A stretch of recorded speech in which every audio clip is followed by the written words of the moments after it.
Did Jesus die on a cross or a stake? The death of Jesus, of course, one of the most significant events in human history, and the manner of his execution has been a topic of debate for centuries.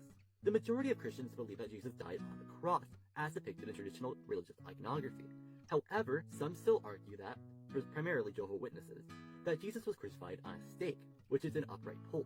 These people normally claim that the traditional depiction of the cross is inaccurate and has been influenced by pagan traditions. It is to be noted that in this video, I repeatedly use the term cross. Note that when I use this term, unless otherwise specified, I am referring to the T-shaped cross, formerly called the Crucifixion, also called Latin cross. I see this technically speaking as crucifix or stake is also considered a cross. One very common claim cited is that the words used in Greek, the original one in the Greek manuscripts, is stauros, which originally meant a pole or stake. However, this word can be translated as a cross or a stake, so this claim actually falls short. The scholar David W. Chapman, in his book Ancient Jewish and Christian Perspectives of Crucifixion, wrote, "The fundamental references to an upright pole in stauros does not rightly imply that such terminology in iniquity, when applied to crucifixion, invariably applies to an upright being. This is a common word study fallacy in some populist literature.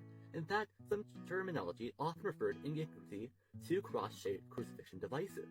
As Chapman notes, the most common time this word is used in antiquity is a cross-shaped device. However, as he also notes, this term is not exclusive to a cross-shaped device. So what actual evidence do we have that Jesus died on a cross?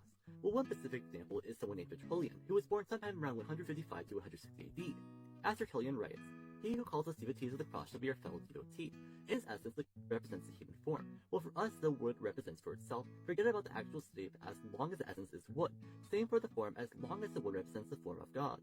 But if a distinction is to be made, what is the difference between a wooden cross on one hand and a shapeless wooden strip representing Pallas Athena's or a Pharian Circe on the other hand? Any piece of wood planted upright in the ground is part of a cross, and indeed is the larger part of a cross.